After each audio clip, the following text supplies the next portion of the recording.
So, good morning, welcome back to the channel. Without any delay and answering the serious prompt up front of what the title of the video is, I think it's something like, who is to blame for anything and everything, right? Of present circumstances, old circumstances, who is to blame? And to just give you the answer up front to remove the tension and the big deal, I'll just say nobody, you know. Hitherto in human morality, everyone has judged man and found him wanting, right? He's not good enough.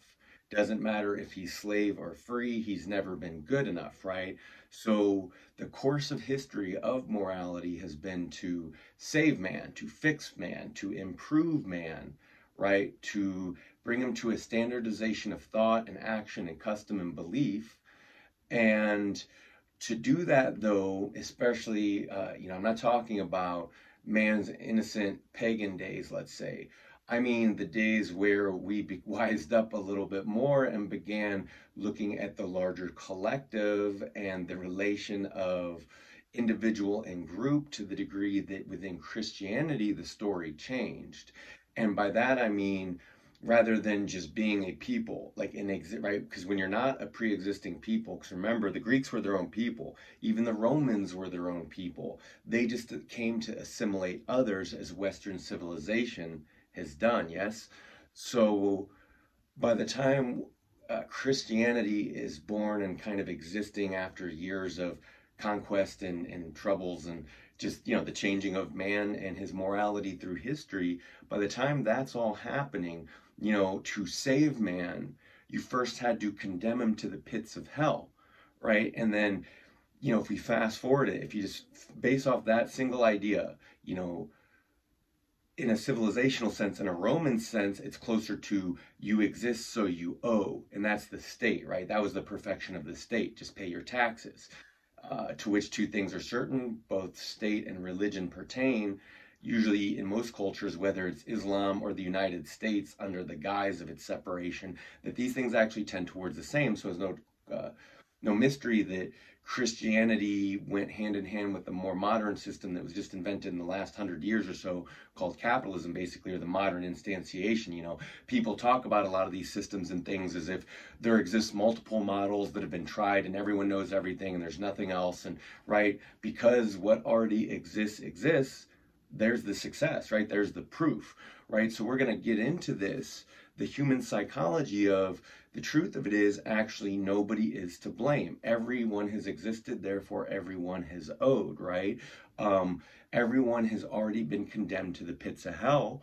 And whether that's Christianity or capitalism or progressivism, right, of growing out a larger cattle stable and then saying you exist, therefore you owe. And then the impersonality of that, the ability to exist within these cultures, is seen as moral, because moral is seen as what is useful, right? It doesn't mean right or wrong. It doesn't mean truthful. It means, what will these people accept without killing you or ostracizing you or scapegoating you or blacklisting you, right? This is what real human sociability is. You can write laws all day and night, but when it comes to how people behave, it's different.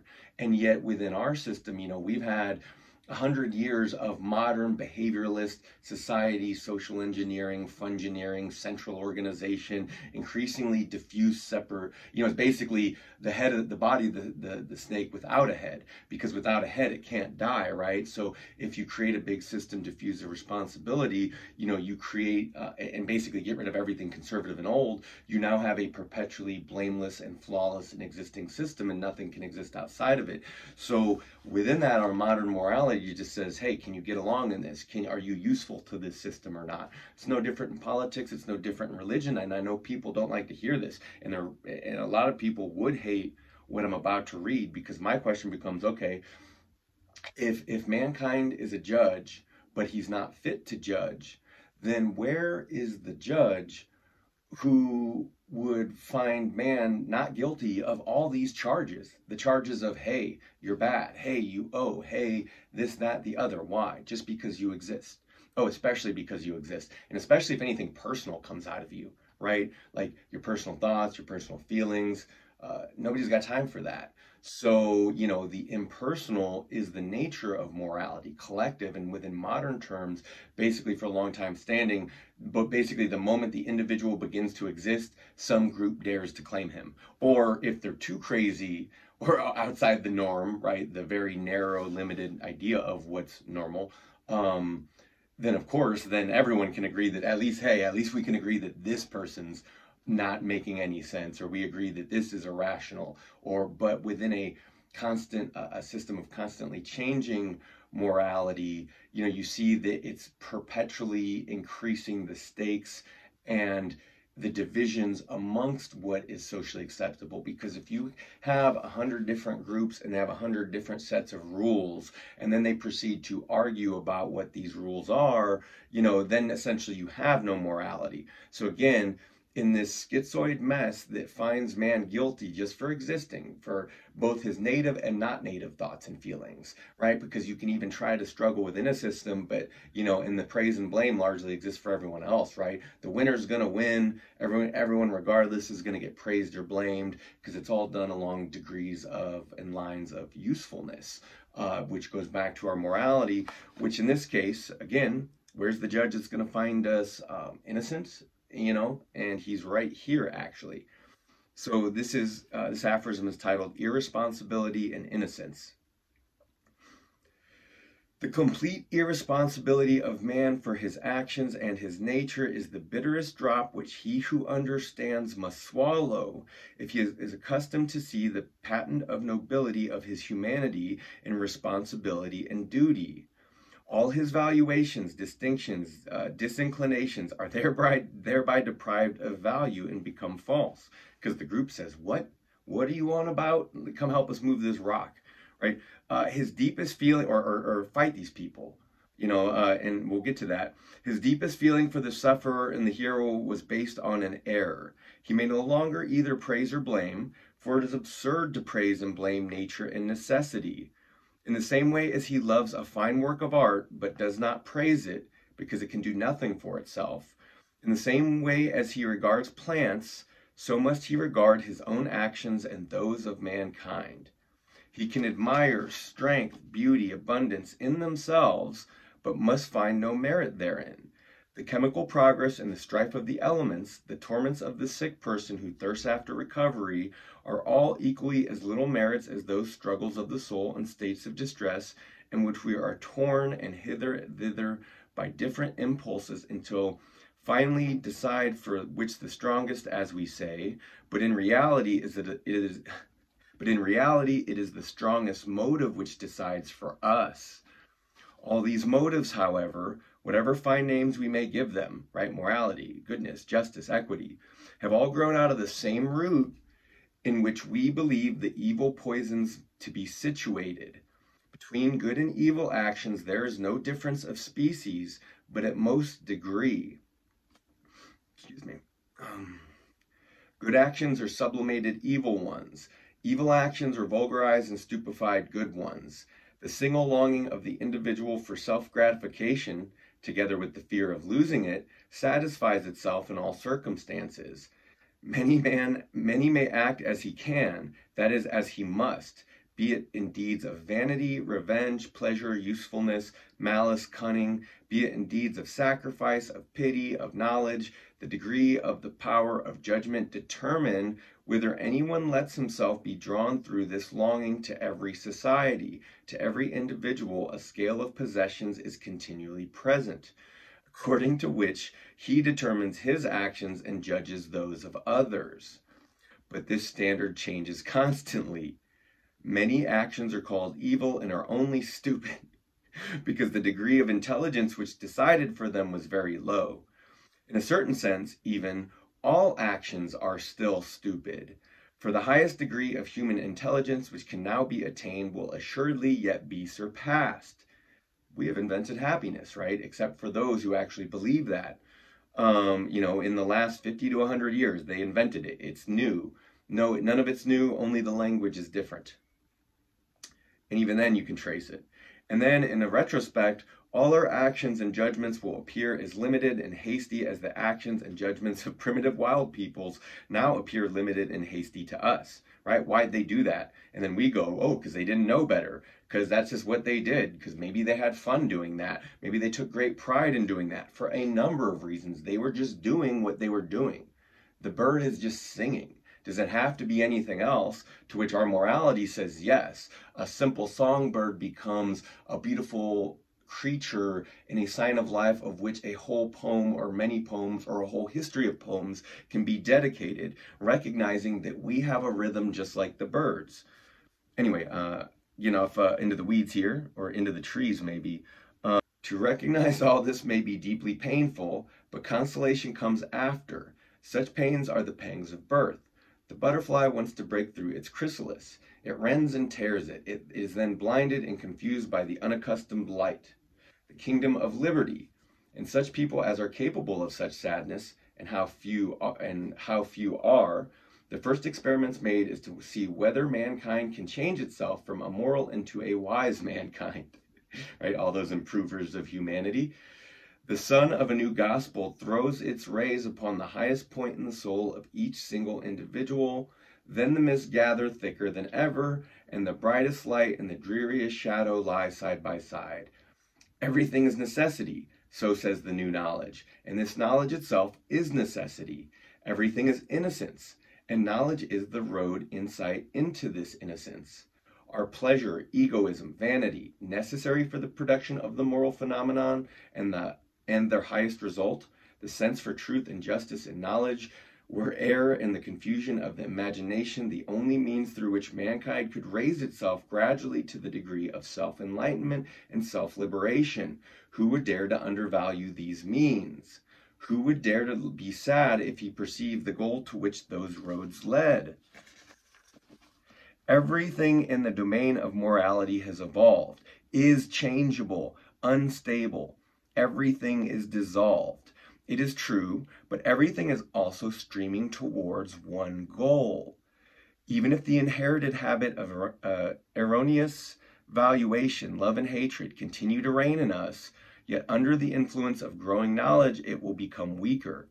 A new habit, that of comprehension, of not loving, not hating, of overlooking, is gradually implanting itself in us upon the same ground, and in thousands of years will perhaps be powerful enough to give humanity the strength to produce wise, innocent, consciously innocent men, as it now produces unwise, guilt-conscious men.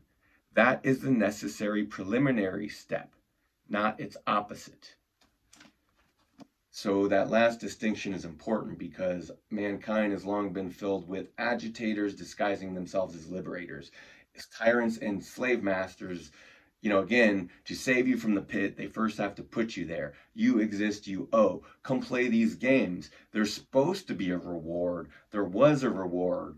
Here's some paper money. Oh, that's not worth anything? Uh-oh, right? Where's the next step? So if morality is changing, you wonder, where does everything go with perpetual war, perpetual dollar and ledger money? All these some of this stuff is really old, but everything that people value and believe around it, as is maintained by a very new and sophisticated system, is all within the last 50 to 100 years. And again, so the morality in its nature, fundamental nature, hasn't changed. And that is that man is still found guilty. And you understand why he has to be found guilty. Because in a perpetual war machine, in a perpetual place where you perpetually have to put people in prison or ostracize them or scapegoat them or hurt them, whatever it is, whether that's, just innocent or more, delighting in the cruelty of the enjoyment some people get, like sadists, for instance, ruling out certain cases, that at the end of the day, everyone's innocent here. No one's actually guilty. It's all been necessity. If the Red Queen says you have to run, twice as fast in my kingdom just to stand still, that means that third speed, that third degree, that's our morality. That's whether you're quick enough, smart enough, dumb enough, doesn't matter. Hop on to, you better get running. And the question is, can you keep up? Right? It doesn't matter if it's fair. You'll be seen as good and valuable if you can play along. The better you are, the better you're compensated. The more you're appreciated, the more you're loved. That's how group morality has always worked, because having valuable individuals is important. because it's easy to see the dangers that, like, basically it kind of goes like this. If you could think of chimpanzees in a tribe, every chimpanzee in that tribe can see the danger outside the tribe in theory, right? So long as they have two eyes or even one eye, they can see a snake, they can hear an eagle. They have these sense organs, right? But who sees the dangers from the inside? Who sees the moral dangers? When the moral danger is designed to kill the moral danger, and when people are constantly confused or told what's what, or it's all been brutal necessity, brutal or happy necessity, regardless, depending on who and what you are, you know, right? You see how complicated it gets. You see how difficult this is, but it makes sense, for society to tell men that you owe it, it has to find you guilty of adhering to or not adhering to a standard. And if the standards are bad, well, then there is this modern notion of negotiation. Formerly, it was usually just being put to a sword, right? But there's this idea that people can talk and that they can persuade. But I think given the rhetoric of politics, and again, the necessity of morality says no, we have to constantly, as things and language change, we need old and new enemies, and we will rewrite the story as needed, right? Our history books are constantly rewritten. The fact that people argue not even about things present and real, but the fact that people will argue about things in the past, history, psychology, how humanity behaved and why they did what they did, because you can see there's a word mysticism to it. This is the illusion and the vanity and the art of morality, right? Because the illusion is that the thought is the same as the word, is the same as the feeling, is the same as the deed. It's all one thing. You know what that one thing is called to a people's morality? Thought crime, right? So the moment you begin to have evil thoughts, you'll be judged for it. And then people make no difference between, they have to invent a fiction, right? And that fiction is a doer and that fiction is a deed, versus that person did that, is that way. It was a momentary reaction. Maybe they would have behaved differently under different circumstances. Hey, people like dogs, for instance. So you let a dog roam free, it seems happy roaming free. If you put the dog in a tiny little box, if you cut off the dog's legs, if you cut off the dog's tail, if you beat the dog, is it reasonable to assume that the dog might behave differently? Yes or no? Do we believe this? Do we like dogs? I mean, I could go on and on about how we probably, there's a reason why, I guess, and it's probably a modern saying, but it's probably also, I think you probably find it in Plutarch too, right? Or I bet Aristotle says it. Who is man's best friend? Well, a dog. Why? Because the dog loves you because you feed it, right? And ultimately, the highest joy of the highest man is recognizing the necessity of morality and recognizing that it's more than being fed, and it's being fed in more than one way. It's not just mercenaryism of capitalism, corporatism. It's not just the prostitution of modern liberalism or turning mankind into cattle, and to increasingly unthinking cattle. Old critiques of our politics basically go in the West, largely the two temperament divide and filled in with personality types, but it goes that conservatives don't want to think and liberals don't want to work. And it's always kind of been this way, the arguments between the brains and the hands. So all of this has been necessary and preliminary steps, even the worst tyranny, even the worst evils, right? It showed you what people can do. And then because there's this word mysticism, it's easy to think, oh, we have to control people's language or they might turn into a tyrant, as if that's how it works. As if one person says one thing and then because of that another person acts, as if people are grenades, people are volatile grenades, right? That's how you justify controlling them. Just like morality justifies killing and controlling them as well, right? But again, where is the judge that would find us innocent as men, as women, as human beings, as entire civilizations who manifested perpetual war even, possibly, right? Are they innocent? Are we innocent? Are they guilty? Are we guilty? Right? And I'm posing these questions now to the listener, whether you expected this or not, whether you understand or not, with these discussions of morality, do you agree? What are the alternatives? If you don't find man guilty, how can you justify killing them? How can you justify treating them badly? How could you kick them into or out of your country? Any number of things in terms of how morality, especially in a in the Western world, that assimilation of peoples, whether that was putting them to the sword or absorbing them into the culture and then suppressing them or enslaving them, or saying, again, get on our way of life, get on our treadmill, you have to belong or you don't belong here, right? Because as I talked about in Ludwig Clagus's, the judgment of Christianity was that something is Christian or it has no soul. Something is Christian or it shouldn't exist.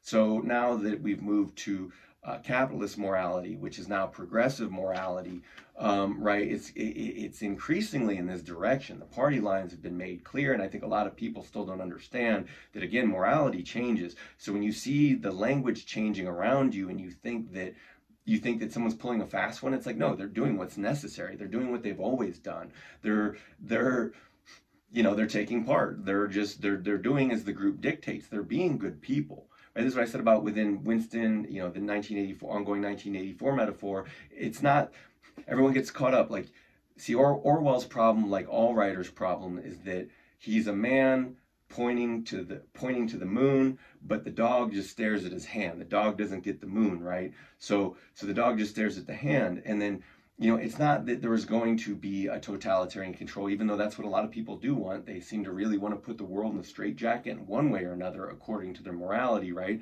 That's how they're ordering it, and it is innocent, right? The terrible truth of that, right? That's why he says it's painful, because what are you giving up otherwise, right? Because otherwise, turns out that morality you had, it was the most important illusion and vanity of a society, because turns out without that impetus to act, without those rewards, morality changes and people will behave differently. That's history's lesson, time and time again. Necessity, demands, discern or perish, right? I could go on and on. I might have got sidetracked from another point here, which I was thinking about another aphorism. See if I can find it real quick. Praise and blame. Therefore, the reward is meant only as an encouragement to him and others to provide the motive for subsequent actions. Words of praise are flung to the runners of the course, not to the one who has reached the goal. Neither punishment nor reward is anything that comes to one as one's own. They are given from motives of usefulness without one having to claim them. Hence we must say, the wise man gives no reward because the deed has been well done. Right? No participation trophy. Just as we have said, the wise man does not punish because evil has been committed, but in order that evil shall not be committed. If punishment and reward no longer existed, then the strongest motives which deter men from certain actions and impel them to certain other actions would also no longer exist. The needs of mankind require their continuance, and the need requires the need. And inasmuch as punishment and reward, blame and praise work most sensibly on vanity, the same needs require the continuity of vanity. Why do I talk about the importance of image and appearance and maintaining those, right? Because if we start letting standards slide, if we start letting things go, it's a never-ending well, I guess it does end, and it ends in the bottom. In terms of our society and our civilization's morals, it means everyone can and will be equal in the rubble, whether that's atomic war, World War III, or just ongoing social unrest and destruction, and then clearly government intervention will be necessitated, because isn't that always what happens? And it's always done for your safety, for the morality, for the good and just, because inevitably when people get run over by tanks and destroyed, as happens in modern times, that was also necessary, right?